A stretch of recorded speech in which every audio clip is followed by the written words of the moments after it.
Police officer with a dog! Police officer with a dog, show yourself or I'll send my dog! Stay. Police officer with a dog, it's a final warning! Find him.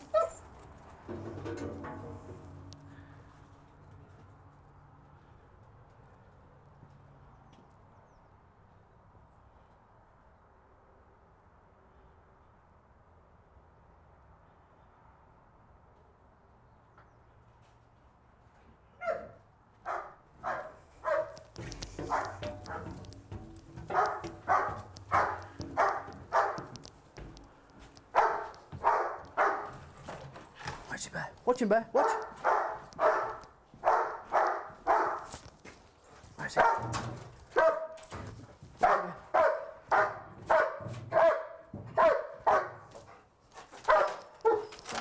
boy! Clever boy! You good boy! Good lad!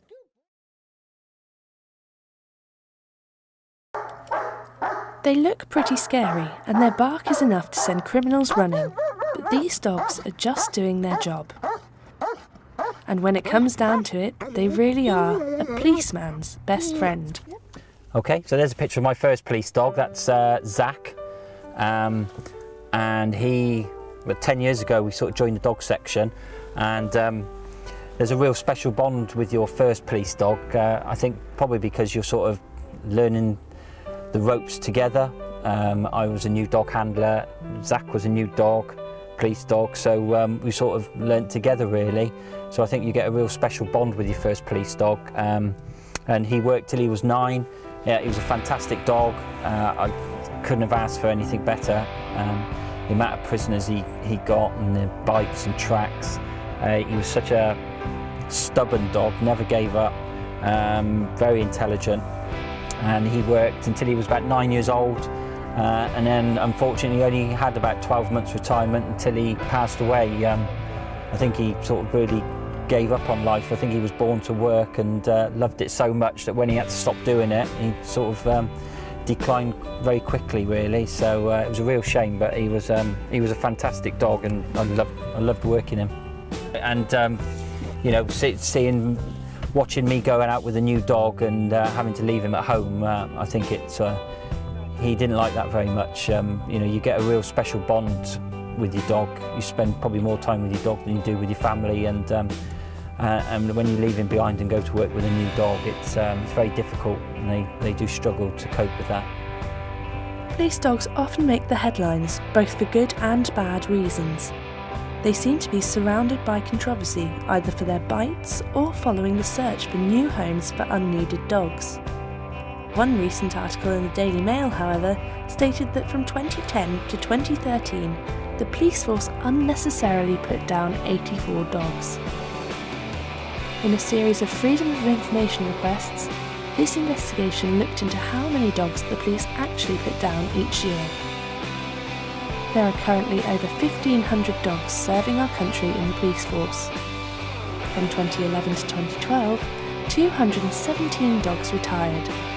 Of these, 100 continued to live with their handler after retirement, and 91 were rehomed to families. 13 dogs were put down. From 2012 to 2013, it was a similar story. Of the 238 dogs who retired, 103 continued to live with their handlers, and 109 were rehomed to the public. 12 dogs were put down.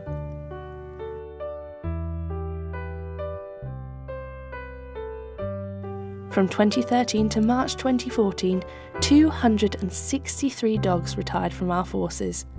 Of these, 122 dogs stayed with their handlers, 116 dogs went to live with families, and just 12 dogs were put down. Over the past 3 years, a total of just 37 dogs were put to sleep, either because of illness or because they were too aggressive to be rehomed. From this information, the Daily Mail's story seems to lack a footing and shows just how much the police care for their dogs.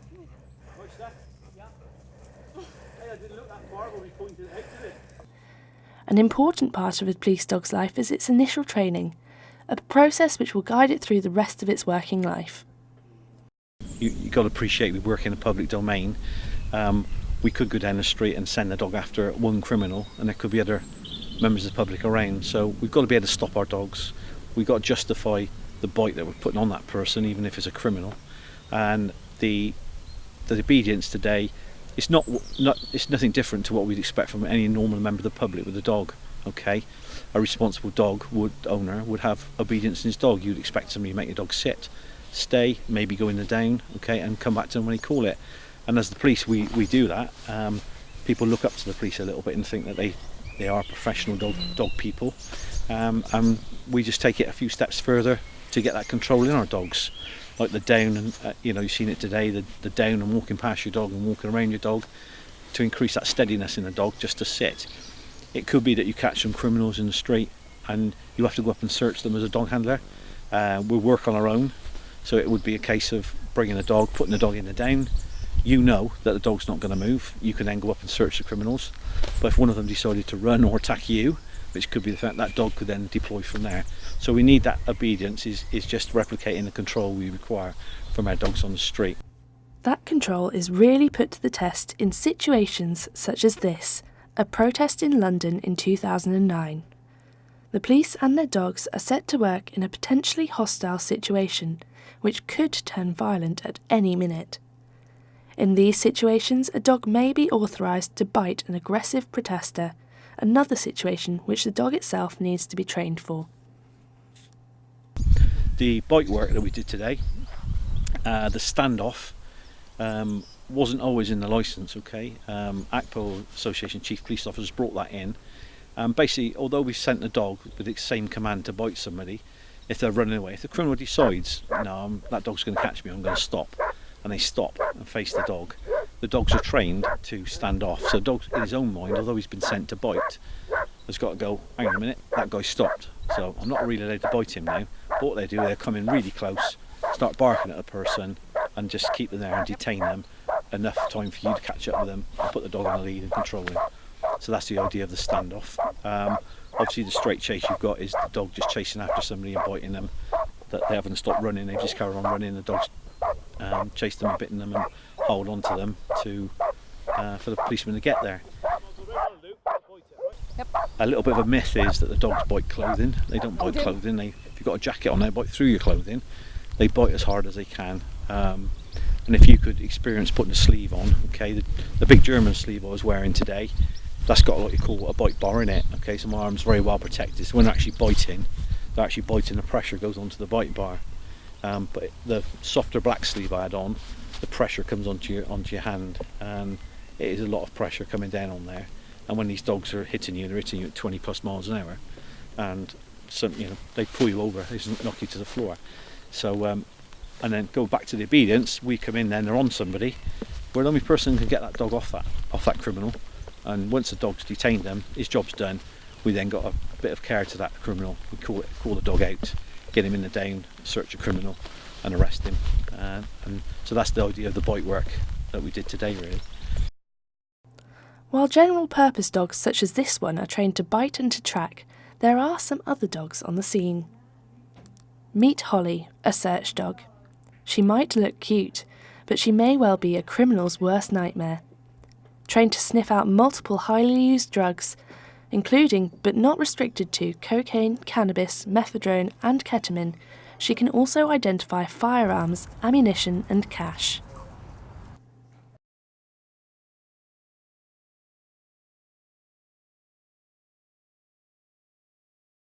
What we're going to do is we're going to show you some block work.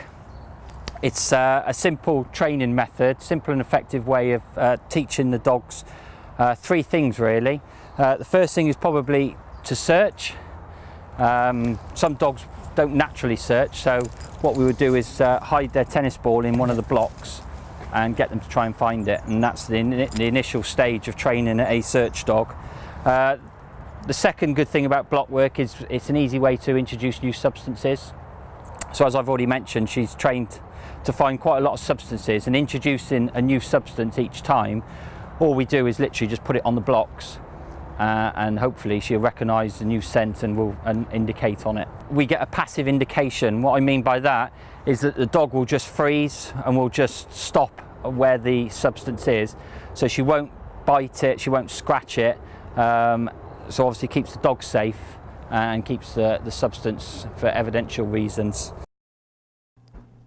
From search dogs back to general purpose dogs, Steiner has spent most of his life serving in the police force here in Gloucestershire with his handler Shelley. He trained in November 2004 to be a police dog, and he was 11 months old at the time, so he was quite young really, but he did the course really well, flew through that, and then he retired at the end of 2010, and he's now been retired for 4 years. Obviously, as you see, he's got used to living at home now. I couldn't have obviously given him up. I'd say 99% of the dog handlers do keep their dogs. It would only be a case of if they've got too many dogs at home, a couple of dog handlers, their sister or their brother have taken on the dogs when they retire.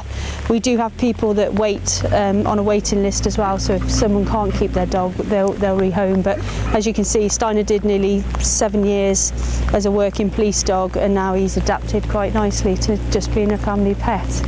So he would still remember everything that he got taught in his police role, but obviously we don't do any of that anymore. The day he retired was the day that he moved in, sleeps on the sofa and just does his own thing really now around the house.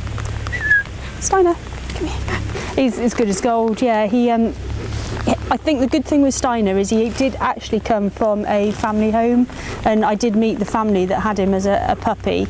They got him when he was 8 weeks old, and he did actually grow up with a family of sort of 6 children, so he's always been really quite sociable around people. When he's working, he knew that he was at work, but when we weren't at work, he knew that that was a downtime, and he's no different to having just a normal sort of pet shepherd. I got on the section new.